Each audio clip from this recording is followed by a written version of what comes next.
hoje, né, professor. Então, eu vou apresentar o professor Klinger Skoralik, não é, da Universidade Federal do Juiz de Fora, não é, e o professor Sandro Costa Sayão, da Universidade Federal de Pernambuco. Não é. Então, são duas presenças assim muito importantes para nós, né, pelo trabalho que têm feito. Né, realmente são dois jovens que têm contribuído enormemente para a difusão do pensamento Levinas, né, são muito dinâmicos, têm organizado obras, revistas, enfim, é um trabalho muito assim rico. Né.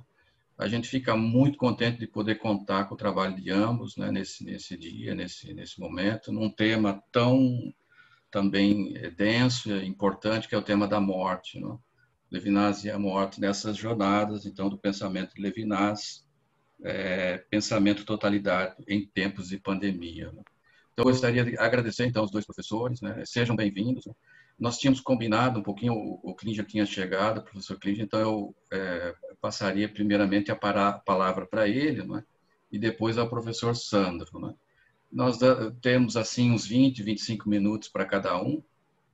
Seria bom assim que a gente se mantivesse para, digamos, abrirmos, né, a discussão pelo chat em seguida, né, porque a gente nota que há muita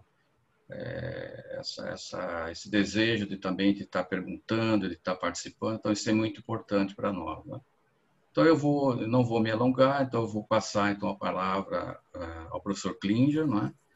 Seja bem-vindo, muito obrigado, Klinger, é um prazer imenso estar aqui com você, né? E então aí agora você tem o seu tempo para a sua palavra, né? A sua fala, né? Nesse momento. Muito obrigado. Primeiramente, boa tarde a todos e todas. Agradeço ao professor Marcelo Fábio pelas palavras. Meus cumprimentos também ao professor Sandro. E agradeço também ao convite que foi feito pelo CBL. É sempre uma alegria poder dividir ideias e isso sempre, para mim, é muito... Eu sempre aprendo mais nesse processo de dividir do que, obviamente, tem uma pretensão de ensinar algo, né?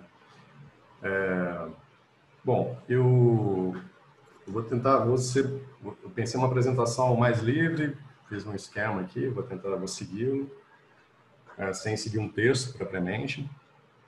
E creio que vou conseguir cumprir dentro do tempo previsto. Bom, a partir daquilo que foi proposto, né, para o encontro de hoje, que é pensar o tema da morte em Levinas, eu diria de início que morrer não basta. E com essa afirmação eu dou nome aqui à minha fala, morrer não basta. E essa afirmação elas vem com a inspiração de um verso de um poema do Carlos Drummond de Andrade, que ele publicou em 1940, chamado Os Ombros Suportam o Mundo. E em um verso específico desse poema, o Drummond diz o seguinte: chegou um tempo em que não adianta morrer. Fim de citação. Então, o verso é esse: chegou um tempo em que não adianta morrer. Obviamente, quando se fala isso, imediatamente, para nós que estamos mergulhados nesse horizonte da política brasileira, que não adianta morrer, morrer não basta, são mais de 150 mil mortes e não basta, né?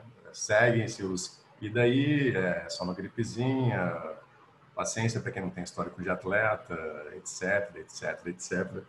E as mais variadas falas absurdas são ditas quase que diariamente. É claro que isso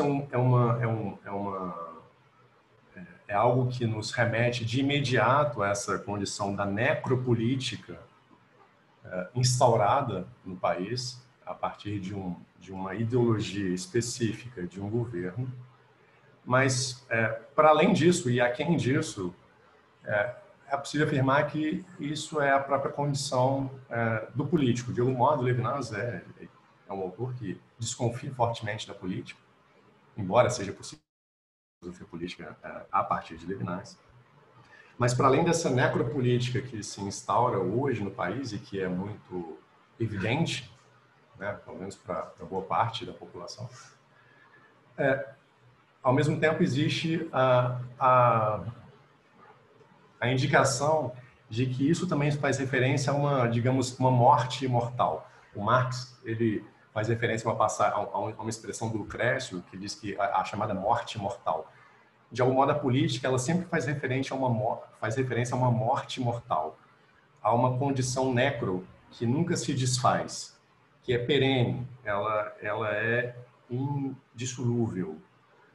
Apesar de todas as tentativas, ela sempre está aí. Seja com o governo atual, seja com os governos que precederam o atual, enfim. É claro que a gente fala de uma situação específica e ela é muito gritante, e não há como passar diante disso de modo indiferente. Mas esse morrer não basta, e essa ideia de que não adianta morrer diz respeito, obviamente, de modo direto a esse momento, mas, como eu disse, a quem e para além disso. Bom,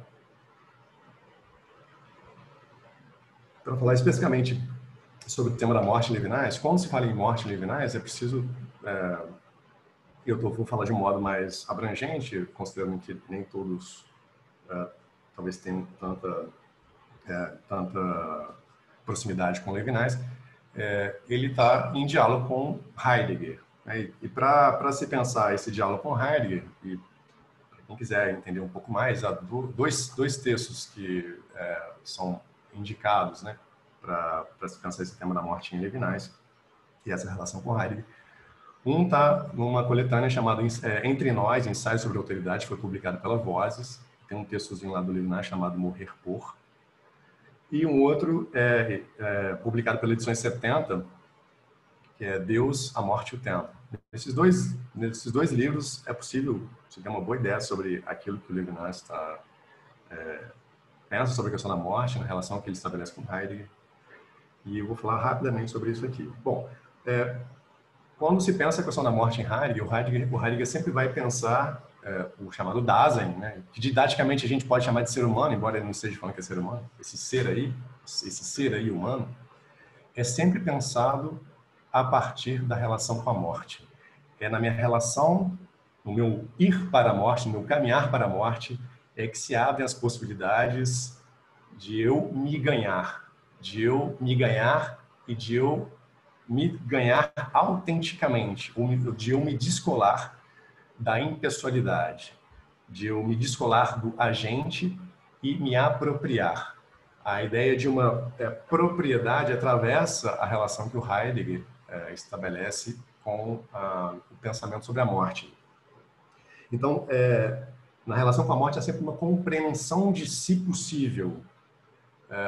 Toda morte pensada a partir do que o Heidegger estabelece, ela sempre evoca, ou pode vir a evocar, uma questão que toca tão somente a minha própria finitude, e tão somente a minha finitude, e nada mais.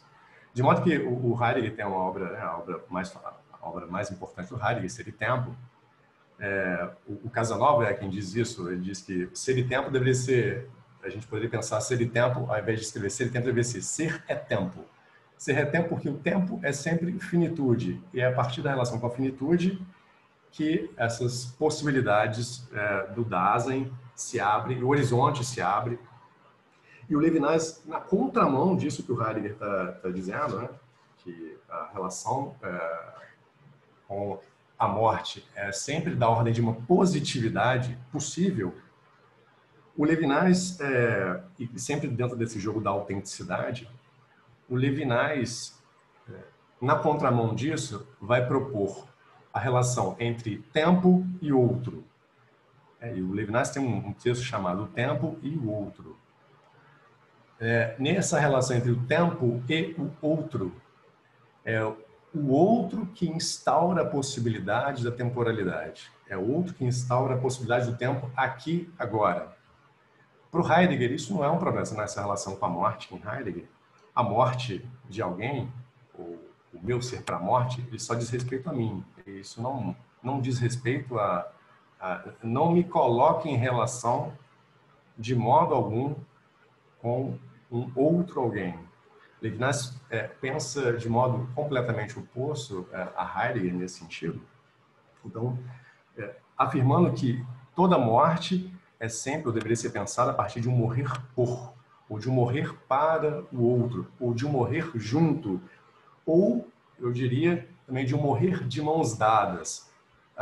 Em Heidegger, a morte é sempre pensada a partir de é como uma morte sempre solitária. Não há ninguém ao seu lado. É claro que toda morte é sempre uma morte solitária, ninguém morre a sua própria morte. Mas há uma diferença em Levinas em que há alguém que, de algum modo, vela por sua morte. E essa possibilidade ela não aparece em Heidegger.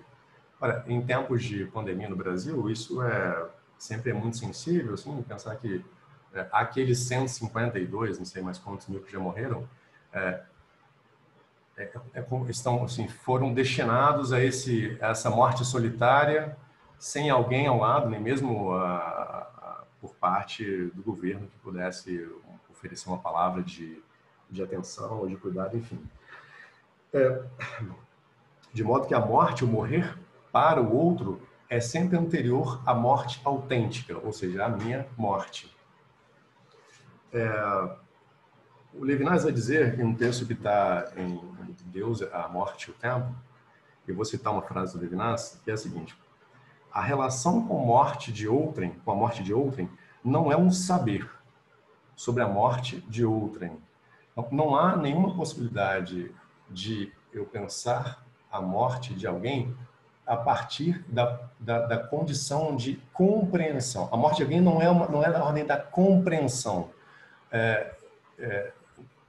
Ela não é só da ordem da compreensão, ou seja, ela é da ordem do não saber, ela é da ordem do não sentido. Ela ao contrário da ordem da inquietude. A morte de alguém, ao invés de ser possibilidade de abertura para novas possibilidades, para eu me ganhar nessa relação com a morte, para eu me tornar mais autêntico, ela é a instauração de uma inquietude ou de uma condição de refém ou de rapto. Rapto esse que não existe, não tem possibilidade de, ao final de contas, um retorno a si. Então, a morte em Heidegger não é uma possibilidade, a morte em Levinas não é uma possibilidade que o Dasein apreende. A morte nunca é uma coisa que pode, a partir da qual se pode apreender alguma coisa. A morte está sempre nessa ordem de uma emoção, de uma inquietude, de um rapto, de uma condição sempre de sobrevivente. Quando alguém morre, de algum modo instaura-se o meu lugar, que é um lugar de alguém que sobreviveu. E isso me coloca numa condição de responsabilidade para com aqueles que morreram. De algum modo, o que o Levinas tenta, eu estou fazendo uma tradução do Levinas assim, nesse sentido, o que tenta fazer é preservar, quando ele fala sobre o tema da morte, preservar a palavra, o dizer e a ideia de que alguém fala. Quando alguém morre, alguém deixa de dizer, alguém deixa de falar, alguém silencia. Não há mais possibilidade de palavra. Há um silenciamento. E é interessante pensar que o silenciamento, que a gente pode pensar como uma estratégia da necropolítica, inclusive essa que é utilizada pelo governo Bolsonaro, tem um texto do Levinas que é chamado Liberdade de Palavra, que está em Difícil Liberdade, em que ele fala sobre a importância da liberdade de palavra e quando não se dá a liberdade de palavra, e a morte da palavra é uma das estratégias da necropolítica, a morte deve ser pensada como não só como uma condição da instauração de uma necropolítica, mas também de uma necroética. Eu falo isso porque sempre quando uso a palavra ética em Levinas, é uma palavra que eu entendo que deve sempre ser tomada com muito cuidado, porque sempre para não correr o risco de cairmos em um novo moralismo. Enfim, o que eu quero chamar a atenção é que quando o Levinas está falando sobre a morte, de algum modo ele está falando sobre essa relação do não silêncio. A morte sempre é a evocação de um não silenciamento, ou de um silenciamento ou da possibilidade de um não silenciamento. É um não deixar que o silêncio aconteça. A preocupação do Levinas é essa. Não tanto preocupação com a minha própria morte, mas é uma preocupação com que esse silenciamento não se dê. É um não deixar calar, é um não deixar que se cale, é um não calar-se ao mesmo tempo. Essa ideia de um testemunho, de alguém que diz alguma coisa, de alguém que anuncia uma palavra. Toda morte é a impossibilidade de qualquer tipo de palavra. É o fim da palavra, é o fim de qualquer tipo de dizer. Tanto do meu próprio dizer, quanto do dizer de alguém. Tanto daquilo que me impõe silêncio, quanto aquilo que impõe silêncio a alguém, quanto ao silenciamento que eu também posso impor a alguém. E esses silenciamentos, eles são os mais variados possíveis. Eu vou fazer menção aqui a uma passagem dos Evangelhos, que é uma passagem que sempre me chama muita atenção quando eu pensando sobre essa curta fala aqui hoje. É uma passagem do Evangelho de Lucas, em que fala que Jesus estava com os discípulos dele e foi até uma cidade e estava acontecendo um enterro naquela cidade. Era de um garoto, de um jovem, de uma mulher já viúva. E chegando lá, ele disse para a mulher para ela não chorar e tal, e as pessoas todas estavam acompanhando aquele enterro, e ele diz lá pro jovem lá, levanta-te e tal. Enfim, não estou obviamente preocupado com essa questão teológica, enfim, mas a possibilidade de pensar isso dentro dessa perspectiva da morte. Me parece que, lendo sobre essa perspectiva da morte Levinas, é que, de algum modo, esse personagem, Jesus, ele conseguiu escutar alguma palavra naquilo que aparentemente estava morto. Ou seja, há sempre um dizer pronto para ser ouvido e também pronto para ser silenciado, que vai depender de como que a gente vai se colocar diante disso, né? Ou em condição de silenciamento, ou em condição de escuta. Então, me parece que assim, existe na relação que o Levinas pensa com a morte, ou seja, alguém sempre chama, né? Quando alguém morre, a morte de alguém, ela, diferenciada da ideia do Heidegger, né? A morte de alguém não é só algo que toca a minha própria relação com a morte, a possibilidade de eu me ganhar, de ser autêntico, etc. e tal. Mas na morte de alguém, alguma coisa me chama, alguma respiração, algum fôlego me chama. Existe alguma coisa que quebra o silêncio que a própria morte impõe. Existe um sopro, um espírito. Essa respiração. Existe uma respiração sempre pulsante, que, de algum modo, depende daquele que se coloca diante da morte de alguém, se inquietar ou não. Agora, o que leva alguém a se inquietar ou não pela morte de alguém, isso eu não sei. De modo que a morte em Heidegger, ela nunca evoca uma condição agônica, né? Não existe essa dimensão de uma agonia, de alguém que está prestes a morrer e de alguém que precisa ser ouvido, né? Exige esse silenciamento,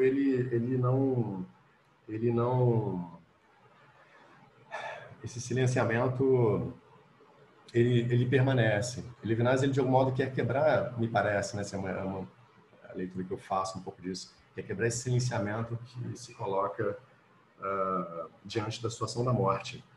Esse silenciamento, como eu disse, que nos coloca dentro de uma condição de sobreviventes, né? Somos sobreviventes diante da pandemia no Brasil, somos sobreviventes, e a morte dessas 152 mil pessoas, elas dizem alguma coisa, né? De modo que não basta tão somente morrer, mas é preciso sobreviver. É preciso sobreviver a isso que, de algum modo, tenta silenciar a realidade.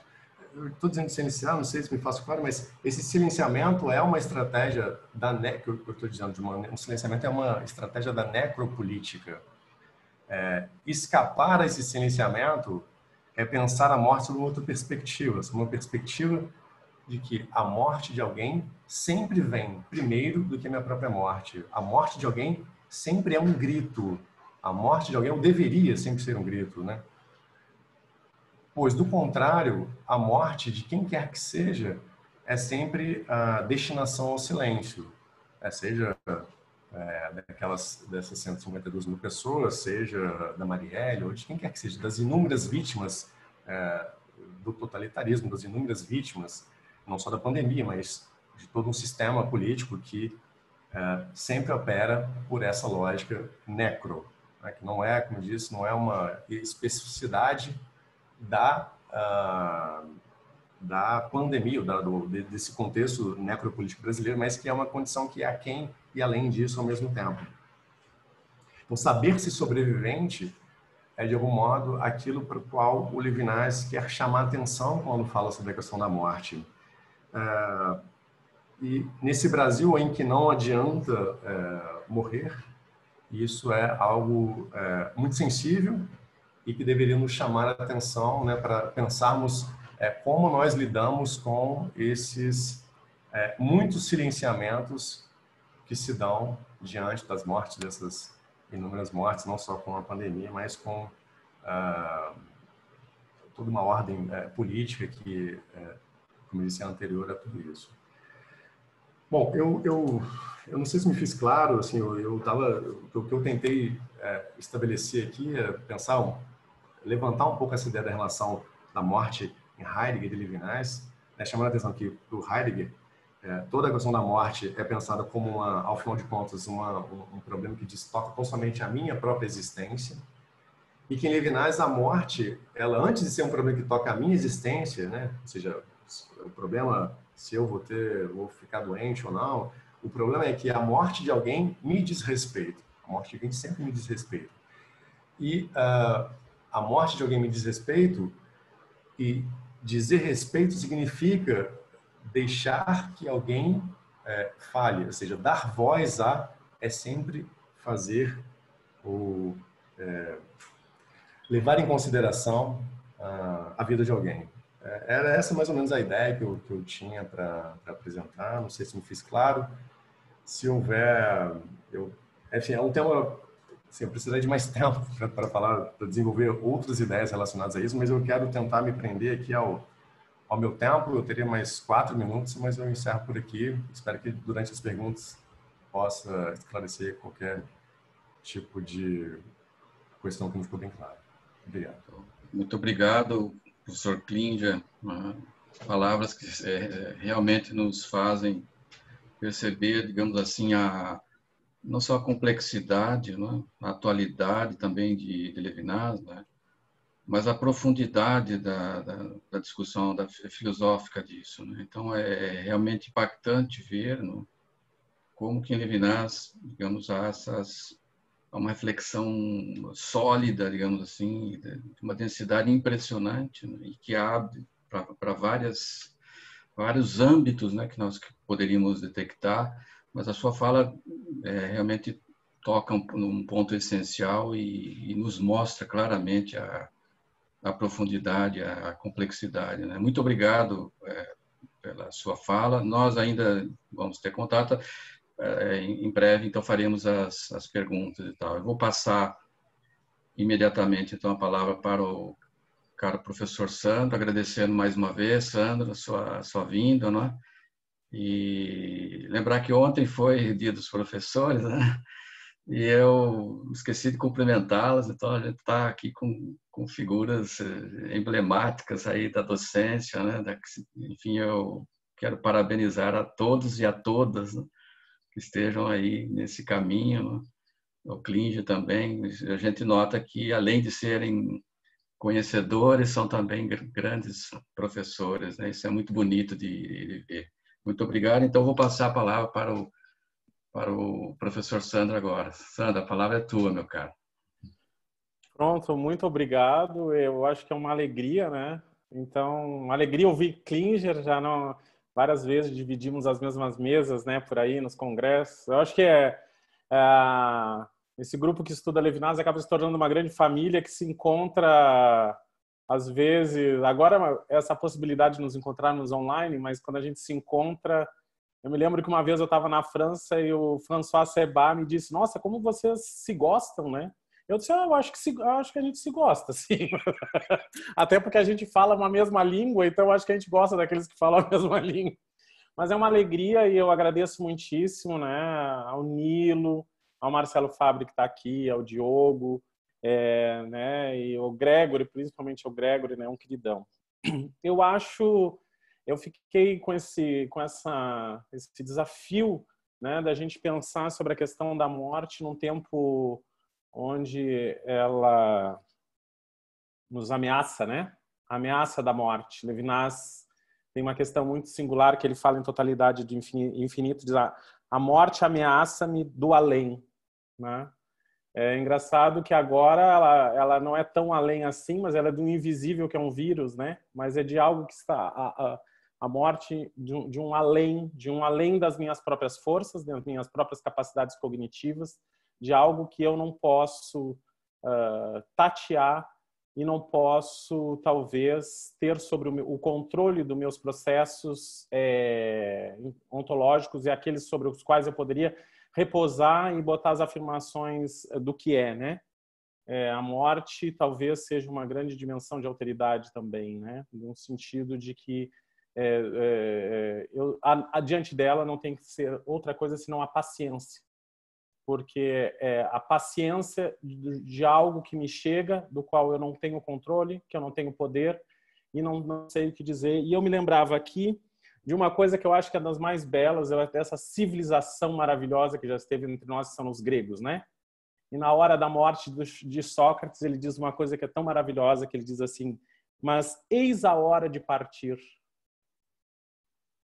Eu para a morte e vocês para a vida." Eu achei lindo isso. Quem de nós segue o melhor caminho? Ninguém sabe, exceto os deuses. Eu acho que isso também se aproxima um pouco, porque quem de nós sabe o que é a morte? Quem de nós sabe o que está... se ninguém retornou, talvez ainda, né? Alguns espíritas podem dizer diferente, mas quem é capaz de dizer o que é a morte, o que é depois da morte? Se é um nada ou é um começo de uma nova possibilidade ou de uma outra expressão da própria existência. Mas dentro desse eu me sinto muito diante de uma coisa muito titânica, que é pensar isso com Levinas, né? Porque cada texto que ele coloca, seja em Totalidade do Infinito, seja no próprio Deus, a Morte e o Tempo, seja as conferências que ele dá nas diferentes expressões, são diferentes eixos de interpretações do qual a morte faz com que esse grande filósofo pense, né? Então, ele não nega, né, claro, obviamente, que o nosso sentido primeiro da morte é a parada de todos os movimentos, a cessação, né, o cessar dos movimentos, o cessar disso tudo que nós temos, isso pelo universo empírico nos chega. Mas aí ele começa, a partir disso, dizer outras coisas, né? Alguém que morre é um rosto que vira máscara. Eu achei também muito interessante isso que o Levinas diz em Deus é a Morte e o Tempo. Alguém que morre é um rosto que vira máscara. É tão interessante, ele retoma depois isso do Sagrado ao Santo. Então, quem já esteve diante de uma pessoa que morreu, a gente vê como o que temos ali não é mais aquele rosto, né? Não estamos diante agora de uma... A gente até costuma dizer, nossa, parece que estou diante de um boneco, né? Um cadáver, é tão interessante. Levinas traz essa expressão quando ele conta a história da preparação dos nazireus, né? Lá do Sagrado ao Santo, ele fala como uma interdição no processo do nazireu, no nazirato, que ele veja um cadáver. Aí é por uma outra questão, porque ele vai começar a se questionar sobre a própria ideia da responsabilidade, que para Levinas ele sempre vai tornar muito agudo o peso da responsabilidade, a dimensão da responsabilidade, e diante da morte do outro, eu entro naquele pensamento latino, o carpe diem, aproveitar o dia, né? Para que eu vou ter tanta responsabilidade se eu vou morrer? Então, como no Nazireu ele está num momento de mostração da sua intensa responsabilidade, ele diante de Deus, né? Ele não é uma reflexão bem-vinda nesse momento, embora ela seja interessante. Mas quem é esse algo que chega, alguém que morre é um rosto que vira máscara, ou seja, se torna algo que se evade, e o que se fica é apenas uma coisa que perde a expressão, né? Me lembrei daquela música que Maria Bethânia canta tão bem, que é Mané Fogueteiro, né? E no Mané Fogueteiro ela diz que o Mané Fogueteiro amava a rosa, né? Mas o José Boticário amava a rosa também, e um dia ele vai e mata, né? Um tiro certeiro varalha o peito, da volta da festa do Juca Romão, e o Mané Fogueteiro fica de olhos vidrados de bruços no chão, né? Então, os olhos, que são as janelas da alma, né? Levinas chega a usar, inclusive, essa expressão, perde o seu brilho, que o Vinícius de Moraes falava também sobre esse brilho do olhar do outro, ele se evade, algo se vai, e o que fica é uma máscara, o que fica é algo que não é mais aquele rosto que estaria diante de nós nas nossas relações e que agora nós estamos mediados aqui. Então, com a morte, a expressão desaparece. Essas são palavras, eu estou tirando fragmentos de Levinas. Isso em Deus, a Morte e o Tempo. A expressão desaparece, algo se evade, algo se vai, algo se escapa, né? Então, é tão interessante que aí, a partir disso, a gente pode entender que, né, eu lembro aqui da gente... Eu estou agora trabalhando com policiais, né? Então, a gente fica com esses casos macabros, né?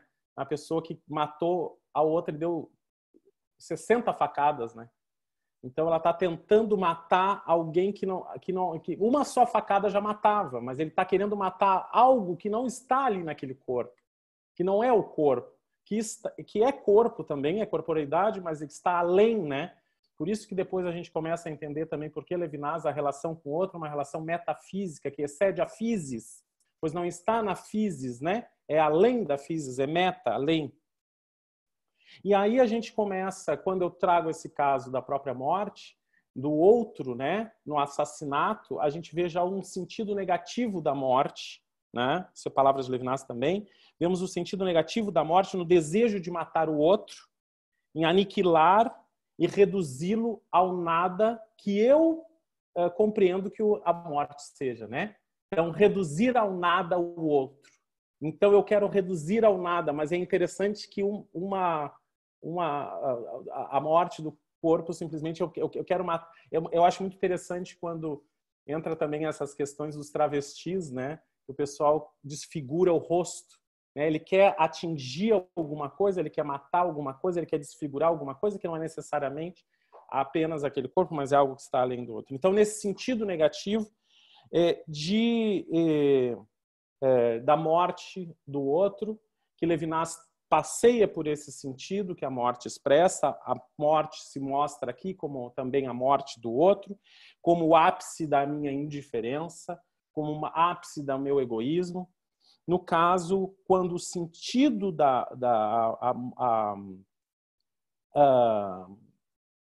a morte como um sentido de anulação, um desejo de anular essa alteridade, né, o diferente. Isso é bem conhecido por todos nós. A gente, então, eu gosto de dizer que a gente vive uma pandemia e um pandemônio, né, porque a gente está vendo essas manifestações que o Klinger falou de políticas, e essa política que quer, então, aniquilar o outro, das diferentes perspectivas. Então, podemos aí encontrar a expressão dos processos totalitários que Levinas diz, a totalidade como uma grande nutrida por um grande sentido de morte, um mortal do outro, de todas as diferenças e todas as formas daquilo que é outro em relação a mim, né? Mas podemos pensar, então, aí a gente pensa, ele mostra essa morte do outro, eu acho que em outra passagem muito emblemática, que é quando ele cita a morte Caim matou Abel, né? Eu sempre confundo, eu não sou muito leitor aí a gente confunde. Caim mata Abel e quando volta, né? Eu acho uma passagem tão maravilhosa isso. Quando volta, perguntam para eles: onde está o teu irmão?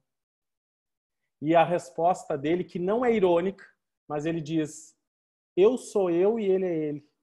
Tipo assim, por que perguntas para mim? Por acaso serei eu responsável por ele?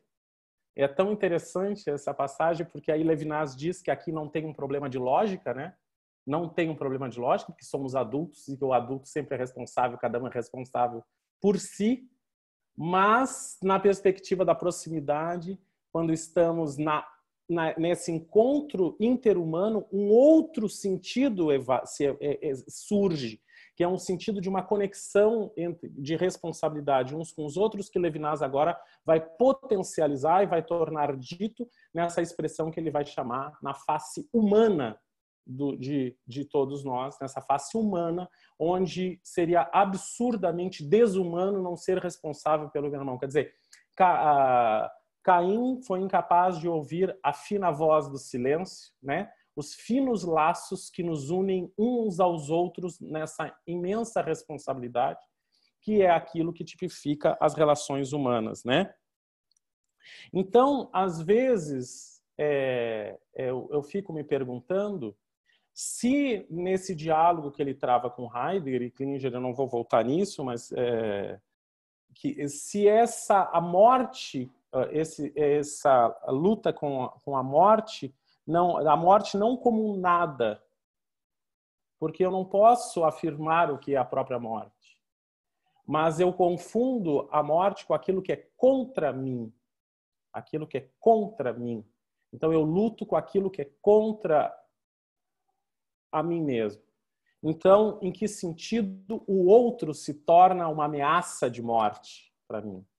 E no caso, se eu tenho que me esforçar em dar manutenção à minha vida, eu vou anular aquele que é uma possível ameaça a mim. Então, a morte, além dessa morte em relação ao outro, que vem nutrida de um desejo, né, de um conatos, de uma subjetividade lida a partir de uma perspectiva de necessária proteção de si mesmo, de cuidado de si mesmo, angustiada pela possibilidade de algo que lhe ameaça, e aqui a gente está utilizando exatamente as frases, um diálogo com Heidegger, né? Então, se a gente vê aqui essa perspectiva toda, outros elementos também acabam trazendo, como eu falava antes, né? Mas a morte indica um sentido que surpreende, indica a paciência de algo que me atravessa sem que eu perceba, no fato de que a morte como marca, né, em Heidegger, desse ser aí, como eu estava falando, que se esforça para ser. Eu fiz uma série de uma organização aqui, tá, e quando eu falo eu sempre ultrapasso isso, mas Levinas, quando ele vai se confrontando com esses pontos, né, ele vai também observando a necessidade de nós tirarmos outros sentidos dentro dessa perspectiva, e aqui ele se aproxima de Bergson, né?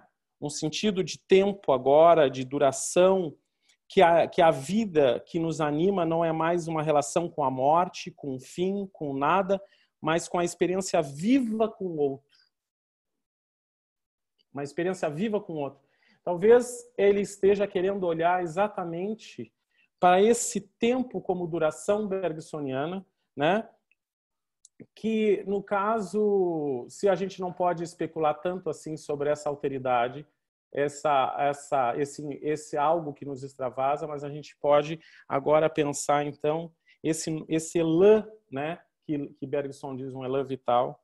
E aqui ele encontra um tempo não mais direcionado para o fim, mas um tempo direcionado para a construção, para a produção, né? Um tempo que não é destruição, em que a morte, como o nada, não tem mais sentido, né? E nisso ele encontra alguma... Eu só estou trazendo mais, eu acho que elementos para a gente poder mesmo discutir, porque eu até tive um orientando que fez uma dissertação de mestrado sobre a morte. Eu estou até com pena dele, porque o Marcelo Fábio participou até da banca, porque é um tema tão complexo, tão que exige realmente uma dissertação, uma tese de doutorado, para a gente mergulhar nisso, né? Então, ele nesse processo de agora olhar para a vida, para essa vida como produção, ele começa a se utilizar de alguns autores que ele diz que esse esforço, esse ter de ser que se sente ameaçado com a possibilidade de que algo que é contra mim, né? Esse ter de ser que ataca, né, para não ser atacado, esse ter de ser que se esforça para anular o outro, se esforça para anular aquele que é contra mim, né? Não esgota o sentido da duração. Ele não esgota o sentido da duração. E aí ele se aproxima de um filósofo francês de natureza, com os pais russos, né? O Yankelevich, né? O Vladimir, né? E no livro A Morte, e que ele cita um dramaturgo ionesco, né? Que diz o seguinte: se amas loucamente, se amas intensamente, a morte afasta-se. A morte afasta-se. A morte não vigora quando a gente está nesses estados, né? Quando a gente está amando loucamente, quando a gente está amando intensamente, a morte... E aí a gente se lembra que Levinas, ele mesmo diz, né, que o que lhe interessou não foi tanto descrever a ética, embora ele seja extremamente conhecido pela ética, mas o que lhe intrigava era os santos, né, a ideia de santidade, né? A ideia de santidade. E o santo é aquele que não teme a morte, né? Santo, assim como o herói, não teme a morte. E o santo não teme a morte porque algo maior ele está, na verdade, convocado para uma outra instância, né? Um outro sentido do qual a morte acaba não é protagonista.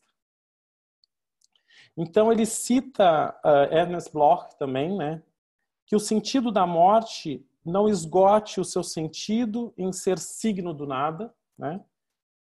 E aí ele se reporta a uma série de questões que ele diz. E aí eu estou falando agora não dessa perspectiva que nos causa medo, né? A morte nos causa medo, a morte nos traz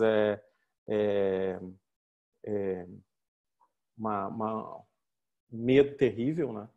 E esse medo terrível nos faz a ter atitudes ainda mais terríveis, né? Então pelo medo, a gente sabe que o medo é protagonista de todas as absurdidades. O medo é protagonista de escolhermos a perversidade, a barbárie e a selvageria. Então, em que medida a gente poderia agora, dentro desse trânsito do nosso trânsito no mundo, olhar para uma perspectiva da condição humana em que não mais a minha morte é o eixo sobre o qual eu vou pensar, mas a morte do outro acaba sendo a que mais me preocupa, né? Então, essa inversão no qual a minha morte não é aquela que está em voga, mas a morte do outro. Uma morte do outro que é capaz de me afetar mais do que a minha própria morte. Me afeta ainda mais a minha própria morte. Então, eu creio que dentro dessa perspectiva onde a gente pode pensar, né? Então, no primeiro momento, uma crítica ao próprio pensamento, que toda a obra Totalidade Infinito está cercada disso, né? Em que a gente percebe nos movimentos totalitários, no movimento do sentido civilizatório vigente, nos momentos das escolhas que nos cercam, na verdade, escolhas extremamente mortais, porque elas têm como eixo de sentido a anulação do outro e a interdição que o outro seja. Eu tenho trabalhado muito, eu fiz um texto onde eu mostrei que que os direitos humanos, a Carta Universal dos Direitos Humanos de 1948, cada dispositivo dela é uma chamada para não interdição, né? Eu não posso ser interditado, eu não posso ser impedido de ser, ou ninguém pode ser impedido de ser ou ter espaço para ser em função da sua cor de pele, em função da sua orientação sexual, das escolhas políticas, enquanto a totalidade é um momento de interdição de todas essas singularidades diferentes. Ela interdita, ela mata, ela exclui, e às vezes mata literalmente, né? Em países que, por exemplo, perseguem homossexuais, perseguem a mulher, como o nosso país, por exemplo, né? Que a mulher, simplesmente por ser mulher, por ser diferente, é morta. Então, a gente tem aí uma fundamental da própria totalidade, a crítica dos processos totalitários que tem dentro dela essa ojeriza, a diferença que é bem conhecida, e isso é bem trabalhado por todos nós dentro desse processo de compreensão levinasiana. Então, a gente entende isso de uma maneira, a gente se apropria disso, quem se aproxima de Levinas se apropria isso rapidamente, quer dizer, né? Então, aí eu tenho trabalhado muito isso em relação com as polícias, né? Porque a polícia é aquele a quem eu vou... Eu tenho um comportamento diferente quando eu lido com um grupo que mora no centro, no Leblon, por exemplo, no Rio de Janeiro. Ou eu tenho um comportamento diferente com quem está na favela da Maré. Então, eu já categorizo e eu já me defendo desses dois grupos e eu já lido com eles de uma maneira absurdamente mortal. Então, Levinas aqui excede o fato de que nós temos uma compreensão que a morte não é simplesmente a morte do corpo, mas a possibilidade de ser, né? Então, quando eu dentro da totalidade, eu visto uma persona que me é proposta pelo processo totalitário, isso é uma dimensão da morte também, é uma dimensão de quer dizer, nasceu menino, então logo ele tem que vestir aquela persona que foi lhe passada pelo que é ser menino, pela condição de gênero, da menina também, e isso é uma expressão da morte. Então nós temos, a morte não é simplesmente a morte do corpo, mas as diferentes expressões da morte. Então isso é dentro de uma crítica do processo totalitário. Uma outra dimensão da própria interpretação da morte, então a gente pode pensar necessariamente nessa questão da morte do outro, da morte fruto do egoísmo, alinhada, né, com a indiferença, né? Sendo que é tão interessante quando ele diz que a morte, aí a partir da morte desse outro, né, em que eu falei a história de Caim e de Abel, eu falei a morte, porque aí eu confundo, como eu estava dizendo, a morte como aquilo que me ameaça, então o outro como aquele ameaçador, aquele que pode me ser mortal, então eu assumo uma condição de destrutibilidade, de destruí-lo, né? Então essa expressão também me tira alguns elementos daí, né? No fato daquilo que eu disse, que a plasticidade, esse algo que não é corpo. Então, porque quando o outro morre, fica uma máscara e fica algo sem expressão, que me simboliza o fato de que no assassínio eu tenho a visão negativa, expressa-se o sentido negativo da morte e, ao mesmo tempo, a impossibilidade também de matar o outro. É interessante, o outro é aquele que eu desejo matar, mas do qual eu também não consigo. Eu persigo, mas eu não consigo, porque o outro, eu não tenho o outro. Como dimensão de infinito, eu não posso chegar ao infinito, né? Então, eu acho que, então, essa primeira questão, a questão totalitária, que está envolvida também com a segunda questão, que é a questão da indiferença, dos processos totalidade, a questão da relação com o outro, mas algo aqui me chama a atenção e do qual eu precisaria pensar e da qual eu tenho muito mais questões a fazer, que é exatamente esse tempo abundante, esse tempo de produção, de construção, que brota de um aspecto interhumano,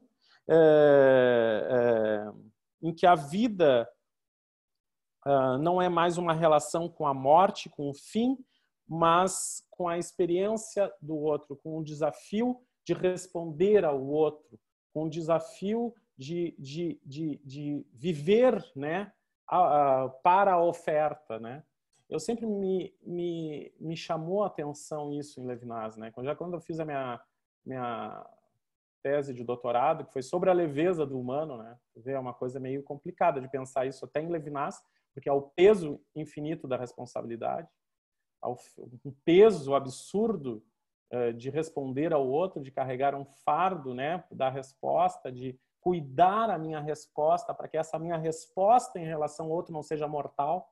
Eu sempre gosto de falar isso com os professores, né? A gente estava ontem no Dia dos Professores, o Fábio lembra, mas os professores e os pais são aqueles que, ao responder ao filho ou aos seus alunos, eles se vigiam para que a sua resposta não seja mortal, né? Para que a sua resposta não limite, não interdite, não seja uma resposta que avilte mais do que promova a vida, né? Então, quem é inclusive, eu escrevi esse texto que saiu na Comped agora, que é uma vigilância, eu vigio as minhas próprias ações, eu vigio a minha própria resposta, a minha consciência tem que estar muito viva e muito desperta. Não é à toa que Levinas depois fala sobre a insônia, logo que fala sobre a morte, ele fala também sobre a insônia, porque eu tenho que estar com a minha consciência muito viva para que a resposta que eu dê seja abundante de vida, né?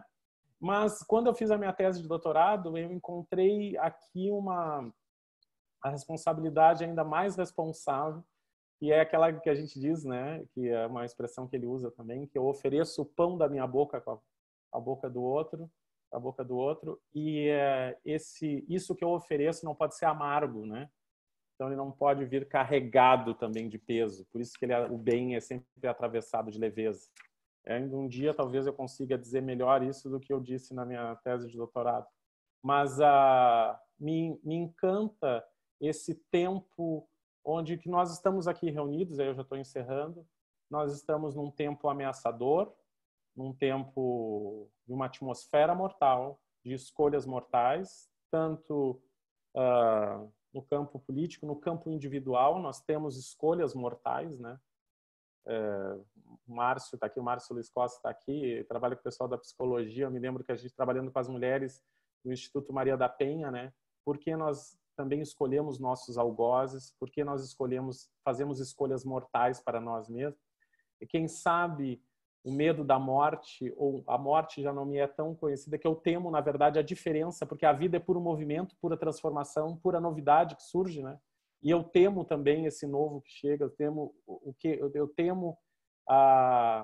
aquilo que eu não conheço em mim mesmo, né? Então eu faço escolhas, aí eu me lembro aqui de Freud, né? Para além do princípio do prazer, as questões no impulso de morte, né? O impulso não só de vida, mas o impulso de morte, onde eu também não quero, eu quero uma inação, né? Eu não quero esse outro lugar onde eu serei completamente diferente do que eu sou hoje. Então, eu encontro com o desconhecido de mim mesmo, né? Que eu temo também.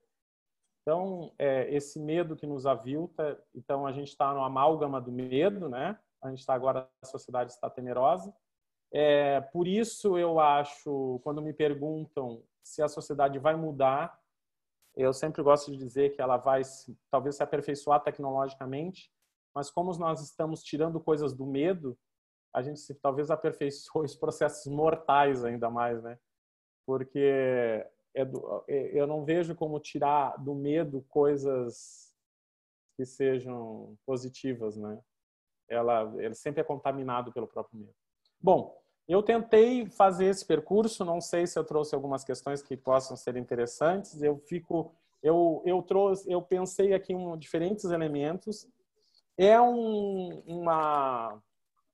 algo que precisa de mais tempo, então eu peço desculpas, né? Eu acho que a gente precisaria de bem mais tempo, no caso, assim, bem mais tempo de preparação, assim. Eu sempre gosto, quando eu assumo esses desafios, depois eu disse, para que eu peguei esse tema? Porque eu vejo a grandiosidade dele, né? E eu disse, eu quero 1 ano de estudar antes de poder falar disso.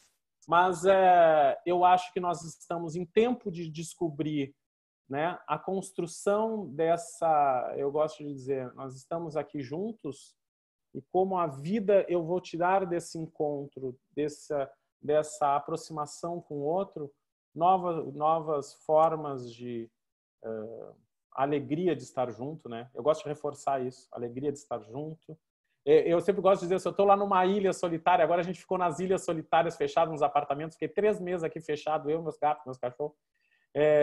Eu sempre gosto de ver, estou lá numa ilha, isolado não sei quanto tempo. Quando chega alguém, eu nem me pergunto se é amigo ou inimigo, eu já logo disse, olha aqui, eu estava tomando coco, que bom que você chegou, vem aqui. Aí alguém vai dizer assim, não, mas como são polianas esse pessoal do Levinas, eles são tão assim bonzinhos, né? Não, porque eu acho que é um reflexo natural de nós mesmos, né? Nós ficamos felizes com a chegada do outro, porque com o outro eu me teço, com o outro eu me faço. Eu sempre gosto de lembrar que a pior coisa que tem num presídio, eu tenho um orientando que trabalha com pessoas que estão em restrição de liberdade, a pior coisa é a solitária, né? Estarmos solitários é extremamente mortal. Estarmos distantes uns dos outros é... Também a gente teme o outro, a gente quer aniquilar o outro.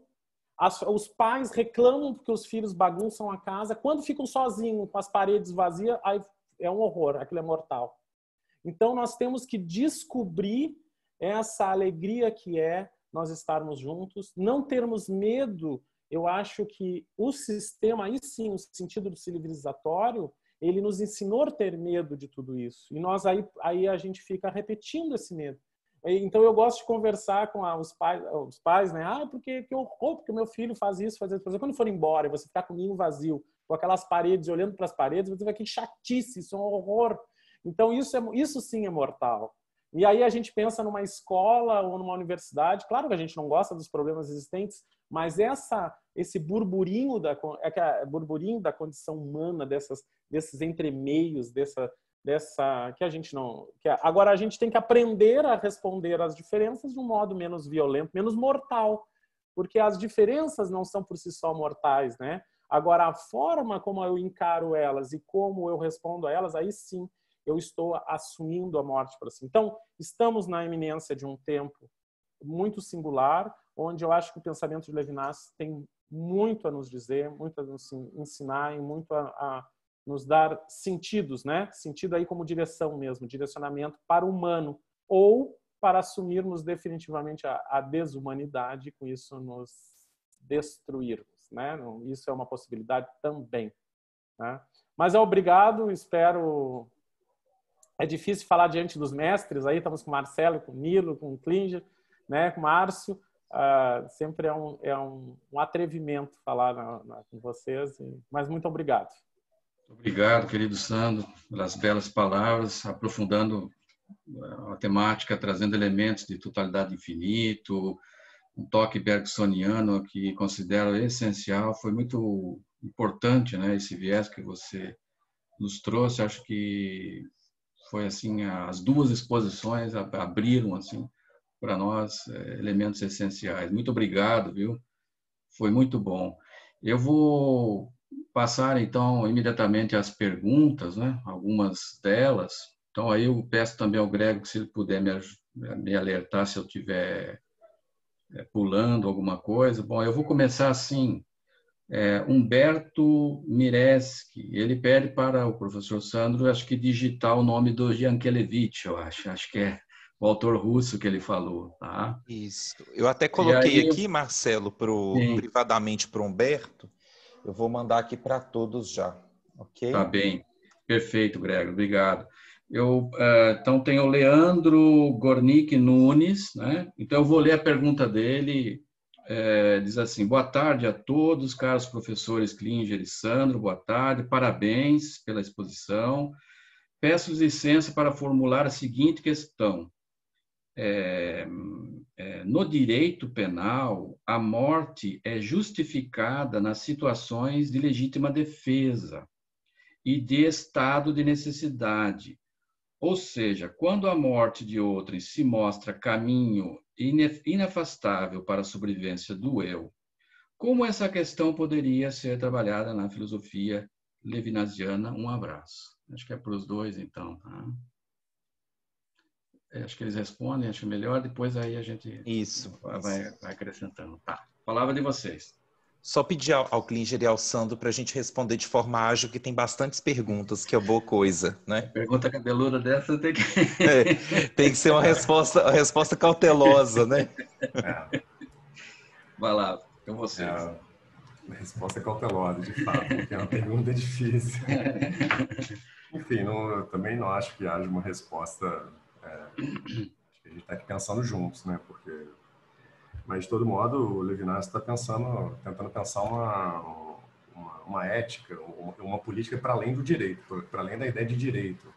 Política como acolhimento, política como hospitalidade, isso que o Derrida tanto fala sobre o Levinas, por exemplo. E para além do fato do Levinas ter uma grande suspeita em relação à política, ele diz o tempo todo, e né, o Derrida é um cara que insiste em apontar isso no Levinas, diz, é preciso que existam instituições, é preciso direito, é preciso que existam leis, é preciso todo um sistema judiciário, é preciso normatizações, sem as quais seria pouco provável de nós mantermos um mínimo de ordem, digamos assim. A ideia da legítima defesa é uma coisa bastante delicada, né? Como você pensar, numa relação entre um agressor e uma vítima, da razão, obviamente que, não sei, enfim, em situações as mais diversas, é claro que se compreende, o Sandro falou sobre trabalhar com aqueles que são privados de liberdade, as pessoas são privadas de liberdade por situações as mais variadas e cometem infrações por razões as mais variadas, né? Tem toda uma questão de socioeconômica, enfim, são fatores variados. Mas compreender isso é uma coisa, agora, ao mesmo tempo, como você dizer, não, a vítima deve se entregar em sacrifício ao algoz, é algo bastante complicado. Eu também não sei, assim, é um tema realmente difícil de se pensar. Eu acho que a ideia da legítima defesa talvez seja a melhor forma de organizarmos isso em termos de lei. Também não sabia pensar de uma outra maneira. Mas, de todo modo, a morte de alguém é sempre uma coisa complicada, né? Tanto da vítima, né, ou quanto aquele que é um possível algoz. Não sei, pergunta realmente complexa e demandaria uma longa discussão. Bem, é isso. Não sei se contribuo. Eu creio que a gente não pode afastar o pensamento de Levinas da aproximação dele e das vertentes dele judaicas. As escrituras judaicas, elas nos levam à máxima potência dos ensinamentos, né? Ela tensiona ao máximo as questões para que, a partir delas, o pensamento se fertilize. Então, eu vejo isso, eu enxergo isso em Levinas também. Então, quando tu vê esses elementos agudos, que eu estando diante do outro, Levinas chega a dizer assim, é preferível me deixar morrer do que matar o outro. Ele chega a usar essa expressão, é preferível... Por isso que ele fala na santidade. O santo vai ser incapaz de matar. Ele vai preferir se deixar morrer para não matar o outro. Quer dizer, ele está em tal grau de humanidade, em tal grau de responsabilidade diante do outro, a máxima potência disso. Então, por isso que eu acho que eu aproximo isso de uma vertente das próprias escrituras proféticas, é uma dimensão de um profetismo, porque ele tensiona ao máximo e diz, agora olha como isso reverbera entre o nosso pensamento, só que aí ele vai colocar a questão da justiça, a questão do terceiro. Porque se só estivesse eu e o outro, é preferível o outro me matar do que eu matar o outro. Eu sou incapaz da morte. Se eu estou nessa dimensão... Agora, claro, se eu estou diante do outro e o outro vem me matar, como a humanidade é sempre caminhar sobre um fio da espada, eu também posso, né, ter que ser conatos e aí eu mato o outro. Mas como Levinas aqui está mostrando uma face humana, essa face humana, dentro dessa prerrogativa de responsabilidade e de compromisso ético para o outro, seria incapaz de matar o outro, dentro da minha interpretação. No entanto, nunca só estou eu e o outro. E aí que entra, que ele chega a dizer assim, ó, lá no final de Totalidade Infinita, ele diz, graças a Deus que tem os outros, porque aí eu posso pensar na resposta que eu vou dar. Porque se o outro quer me matar, e só estou eu e o outro, não tem saída. O santo vai se deixar morrer. Agora, graças a Deus que tem os outros, porque eu não vou deixar o outro me matar, porque essa ação mortal em relação a mim, ele pode reproduzir com os outros. Então eu posso interditar ele. Então por isso que a gente pode cercear a liberdade dele, é um mal necessário. E, inclusive, eu posso, entre nós, ele tem um texto que até eu coloco para... Agora tudo é a polícia, só falando com a polícia. Mas ele quando um mal, né, ele pode ser também escolhido de uma maneira ética, no sentido de que, bom, entra aqui, eu estou numa escola, né? Eu sou professor, então a gente tensiona, né? Tá lá as criancinhas e entra um cara com uma metralhadora e vai matar. Aí tu pensa, qual é o que eu vou ter que anular para não... Mas aqui, então, a minha resposta em relação ao terceiro, ainda bem que tem o terceiro, que ao responder ao outro, eu estou respondendo a todos os outros e estou impedindo, então, que ele... Agora, a morte seria a última escolha, diferente do governador, aquele que mandava mirar na cabecinha das pessoas e matar a esmo, né? Mas a minha responsabilidade agora... Esse sentido de santidade que expressa a máxima potência da condição humana, ela se deixaria morrer. Eu não vejo como ela matar o outro. Ela não vai sucumbir à tendência do conatos porque ela está dentro de um outro sentido. Agora, quando ele tem que responder ao outro, respondendo a todos os outros, inclusive pensar que o mal que esse outro está me fazendo, ele pode repetir com todos os outros, aí o Levinas chega a dizer, graças a Deus que existe isso, porque aí eu posso pensar no zelo por mim mesmo. Isso está lá no... Eu posso me levantar aqui e pegar no... Não quero porque eu estou de bermudas, não vai aparecer minhas pernas maravilhosas, mas está aqui, tá separadinho, porque eu usei muito isso na minha tese, para mostrar essa... Porque isso é uma coisa que as pessoas, quando leem Levinas, eu acho que esse sentido que se torna muito agudo no pensamento dele e faz com que a gente pense, mas o que ele está querendo dizer com isso? A ponto do meu amor ao outro, né? Da minha responsabilidade por outro ser tanta que a dimensão do conatos, do interessamento por mim, se evade. Né? Então eu penso aqui na figura dos pais, né? Os pais que amam seus filhos, será que na iminência de um filho drogado querer matar ele vai preferir, né? Então essa extravasamento da lógica feita pela condição humana, né? Eu acho isso é maravilhoso, porque a lógica diria o quê? Não, tu és tu e ele é ele, então te defende. E aí ele diz não, eu abro mão, né, em prol desse aqui. Eu acho que isso expressa uma face da condição humana. Outro dia eu estava trabalhando isso eu dei uma palestra para aqueles médicos sem fronteiras, né? E eu falei sobre a questão da santidade. Então o cara terminou o curso de medicina, em vez de ir lá trabalhar no hospital para ganhar os 60 mil, 70 mil, sei lá, que todo mundo diz que ganha, né? Não sei se ganha, eu não sou médico, mas aí resolve ir lá para uma zona de combate. Então eu arrisco a minha própria integridade física para zelar pelo outro. Então, olha que maravilhoso. Mas a resposta do colega é quando esse outro me ameaça. Então, quando esse outro pode ser mortal, né? Graças a Deus que tem os outros, que eu vou responder a ele, interditando a possibilidade que ele reproduza isso com outro. Não sei aí se essa dimensão de puro acolhimento chegaria ao ponto de matar o outro. Matar no sentido de dar um tiro no outro, né? Talvez aqui a gente poderia... Mas se fosse um santo... Eu penso assim, um Helder Câmara, por exemplo, para mim é uma figura de santidade. Não mataria. Não é? Não mataria o outro. Ele se deixaria morrer. É que são essas figuras que existem no mundo e que nos fazem torcer a lógica das coisas, né? Elas quebram. Eu não sei, Marcelo. Marcelo pode nos ajudar aqui também. Ai, meu Deus, não quero dar palpite, não. Eu tenho coragem de dizer que eu não tenho muita força física, mas eu ia lutar pela vida, de alguma forma, se uma figura quisesse me matar, né? Mas, enfim, isso Eu acho que aí Klinger tem uma boa saída.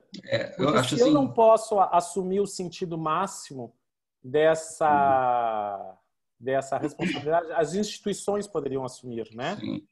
Quer dizer, esse sentido messiânico, se eu não sou capaz de suportar esse sentido messiânico, as instituições deveriam ser messiânicas.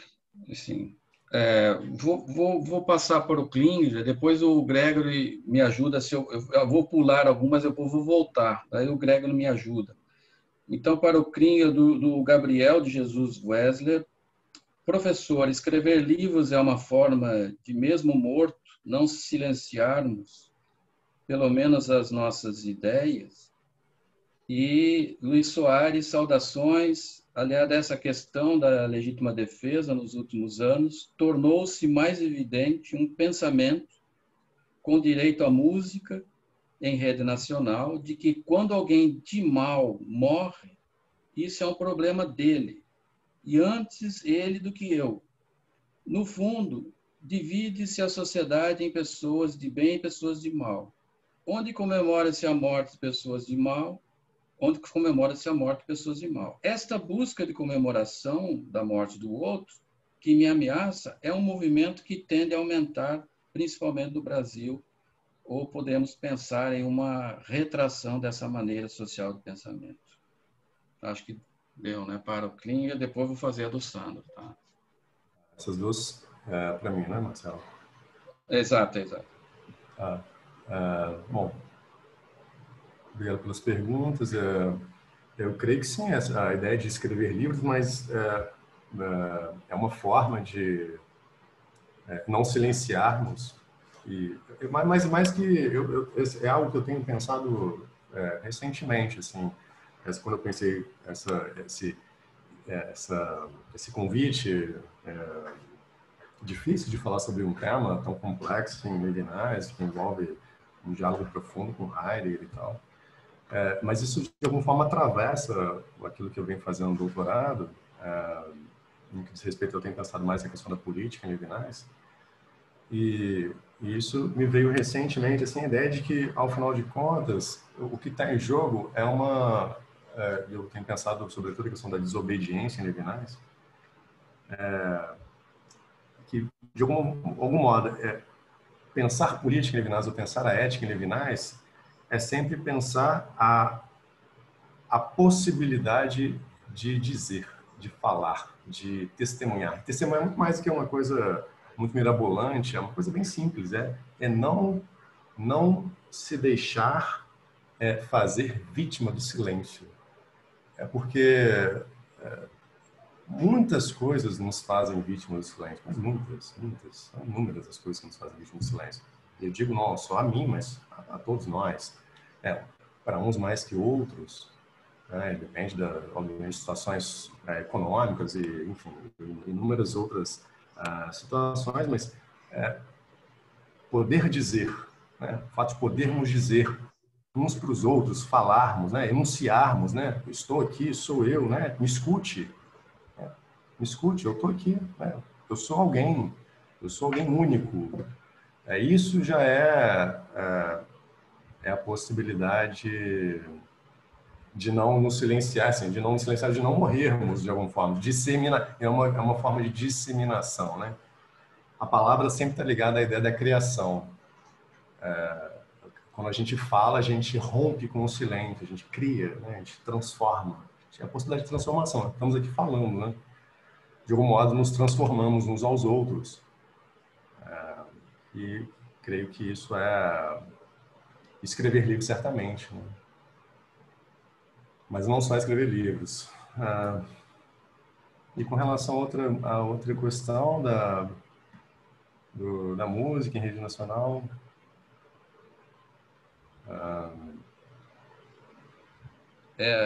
se essa coisa de morrer alguém do mal, e aí fica do lado daqueles que são os bons, então que os maus morram, e isso tende a se acentuar ou não? Se tende a retrair essa ideia macabra?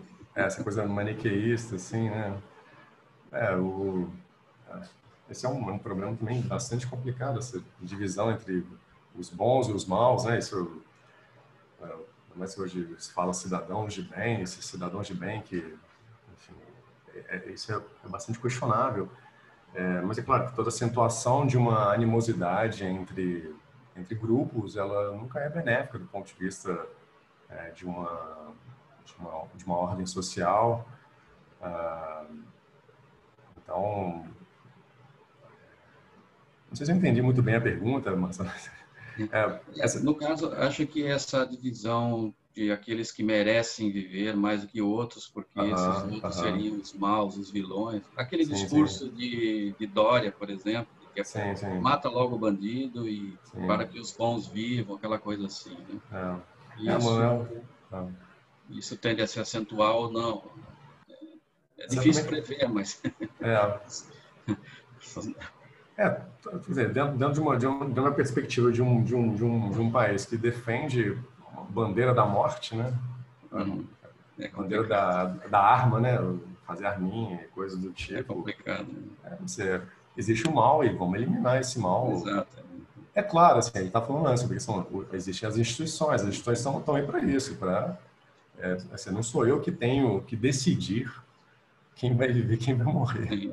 É claro, se for uma situação extrema, né, como o Marcelo disse, mesmo que eu seja mais fraco, eu vou tentar, assim, de algum modo, o direito me ampara. Embora ainda.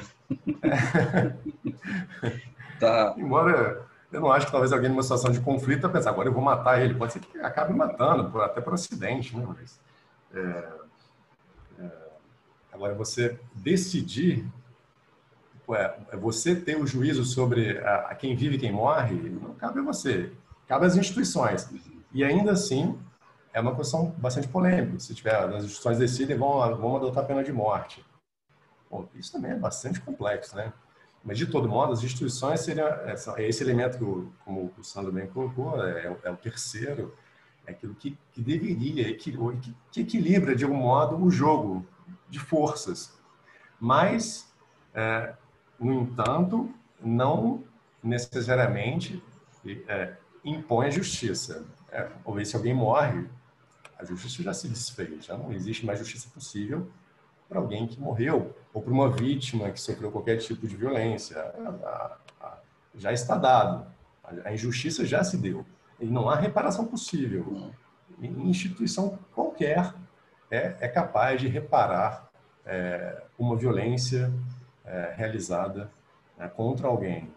Mas elas estão aí, elas são necessárias. Né? Não cabe a mim decidir sobre a vida ou a morte de alguém. Cabe, talvez, ao Estado com ressalvas, com grandes ressalvas. Né? É preciso, obviamente, vigiar também o Estado, para que o Estado não se torne um Estado totalitário e decida arbitrariamente quem vai morrer, quem não vai morrer. O direito vai, obviamente, há questões muito complexas em torno disso, né? Mas a gente vive num tempo em que isso tende, parece, né, a se acirrar, e isso é muito problemático. Ô Marcelo, antes da gente passar para a próxima, eu só quero mencionar uma participação aqui do chat, porque depois, quando a gente faz a gravação para deixar lá, para quem não pôde assistir, a gente perde o chat, né? Então, eu queria só comentar aqui que o Alexandre, cujo sobrenome é um tanto quanto complicado de se pronunciar, então nem vou me arriscar, mas o Alexandre diz assim: creio que o teólogo Dietrich Bonhoeffer nos ajuda a pensar a questão da morte provocada de um outro ser humano quando participa da tentativa de assassinato de Hitler. Ele sabe que o assassinato é um gesto antiético, mas está disposto e, mais ainda, convicto de que esse ato é justificável moralmente. Levinas diz que quando reconhecemos claramente o carrasco, a alteridade dali já se foi. Dietrich Bonhoeffer pagou com a vida por participar da conspiração que acabou frustrada. No momento de sua morte por enforcamento, ele não mostrou medo. E mais cedo, a Alecrides tinha colocado aqui que ela entende que em Levinas o algoz não possui rosto. Ela fala isso em um texto, ele fala isso num texto do livro Entre Nós, Ensaios sobre a Autoridade, acho que é isso, né? Ou seja, não há essa relação de responsabilidade nesse caso. Então, nós não vamos comentar os comentários, né, para não virar uma coisa rabínica, talmúdica aqui, mas só para a gente posicionar também, né? Quer dizer, é uma coisa que dá o que pensar, trabalho aí para quem está na academia estudando e produzindo, né, Marcelo? Mas vamos para a próxima pergunta. Ok, obrigado, Gregory, pela sua ajuda. Alisson Leão para o Sandro. Eu vou ler bem devagar, porque a pergunta a gente talvez precise de um esclarecimento, mas vou ler. Excelentes exposições aos professores. O Bansky destaca, então ele faz uma citação. Dizem que você morre 2 vezes. Uma vez, quando você para de respirar. E uma segunda vez, um pouco mais tarde, quando alguém diz seu nome pela última vez. Fecha a citação. Como podemos relacionar esta citação ao tema da morte em Levinas para o Sandro? Não sei se o Sandro deu para entender isso. Tem a ver com a memória, parece, né? Assim, tem a ver com a memória. Parece que a questão está puxando para uma morte que também tem a ver com esquecimento, né? A segunda morte talvez seria o esquecimento. Tá, então vá. Que é interessante, né? Porque está ligado àquela pessoa que disse quem é que ele escreve livros vai continuar sendo ouvido, né? Parece uma coisa tão grega isso, que a gente tem essa necessidade de a gente se perpetuar, né? Que é uma coisa que eu, por exemplo, não tenho nenhuma pretensão de me perpetuar através da... Eu acho que as obras, elas fazem o seu movimento e tomara que depois os que venham depois digam coisas tão melhores, tão absurdamente melhores, que abandonem o que a gente disse, né? Mas, claro, isso porque eu sou um filósofo menor, né? Não sou um Levinas, um Heidegger. Esses filósofos de grande vulto, eles, ao dizerem algo, eu acho que o tempo muda. Isso em Nietzsche já está um pouco dito, né? Quando alguma coisa é dita e o Derrida, eu acho muito interessante quando Derrida trata da escritura, da ideia da escritura. A escritura por si só, ela não é só aqueles componentes que ela está trazendo assim de significados, aquele jogo significativo. Tem algo mais ali, né? Tem um elemento a escritura de diferença, né? Que ele conta a visita ao templo, a um templo onde a filha de Júpiter manda uma pessoa Teodoro passar os dedos. É o livro de Hume, né? Ele manda passar o dedo nos pergaminhos para saber a vida de alguém. Então ela diz, não é só o que está sendo dito aqui, eu tenho acesso a algo mais. Quer dizer, a escritura, ela inaugura algo, né? Porque como ela é uma produção, uma subjetividade no mundo, eu acho que Nietzsche depois também vai falar um pouco sobre isso. Mas aí os livros eles transcendem até aquilo que a gente está querendo dizer, eles também são movimentos, né? Nesse sentido. Podem Agora, outra eu acho que a questão mesmo, eu não teria muito o que dizer, assim. Sim. Você queria falar aqui? Já fala. Pode dizer. Não, só uma ponta, assim, nessa questão que dizem, a citação do Bansky, né? Dizem que você morre 2 vezes. Eu diria que a gente morre várias vezes, talvez. Tem tantos mortos-vivos por aí, né? E eu mencionei uma passagem do Evangelho de Lucas, né? Do morto, do garoto jovem lá, que estava morto, e vem Jesus, aquela coisa toda. É isso, a gente está diariamente acompanhando uma série de funerais de pessoas que estão aí, mortos-vivos, né? São as crianças em trabalho escravo, exploração sexual infantil, enfim, inúmeras situações de violências mais absurdas. São os mortos-vivos, não pessoas mortas, são sobreviventes, literalmente. Né? Então, morre-se muitas vezes. Né? Muito bem. Uns mais, outros menos, né? Para Klinger, de Alecrides Gianni, de Sena. A minha pergunta é dirigida ao professor Klinger. Entendo sua necessidade de expor sua crítica ao governo, mas a minha questão se detém em Levinas e envolve a nossa posição diante dos 150 mil mortos. Lamento profundamente pelas famílias, pois também perdi amigos. Então, os mortos são brasileiros, mas não são, em sua maioria, meus conhecidos. como posso pensar a morte desses 150 mil? É mais próxima de uma relação de outro ou de rosto? Tenho em mente a citação do livro, Deus, a Morte e o Tempo. O ato de enterrar é uma relação com o morto e não com o cadáver. Lembrando que não sou tão conhecedora da teoria de Levinas, mas gostaria de conhecer. Não sei se deu para pegar, Índia. Vou só fazer um breve, assim, pensar em cima dessa questão como pensar a morte desses 150 mil, e quando eu fiz mencionando essa crítica ao governo, é porque me parece, digamos, inapropriado, bem inapropriado é uma palavra sutil, assim, pensar que o líder do Poder Executivo seja alguém que se refira a mortes daqueles que estão sob sua responsabilidade com e daí, com as pessoas morrem mesmo. Isso é inadmissível assim, do ponto de vista simplesmente de uma liturgia de um cargo, assim, para falarmos o mínimo, né? Então, não se pode lidar com isso como uma coisa qualquer. Por mais que também eu não conheça, eu conheço quem morreu próximo, mas enfim, não conheço também os 152, todas as pessoas que morreram por Covid no Brasil. Mas isso, de algum modo, tem que dizer, de algum modo, a morte de alguém, isso é mais ou menos o que o Levinas está querendo chamar a atenção, a morte de alguém me diz respeito. Assim, a morte de alguém não deveria passar como algo indiferente a mim. Sobretudo, se eu ocupo um cargo de importância política, por exemplo, né? Ou seja, quanto mais responsabilidades se somam a uma pessoa quando ela exerce cargos políticos.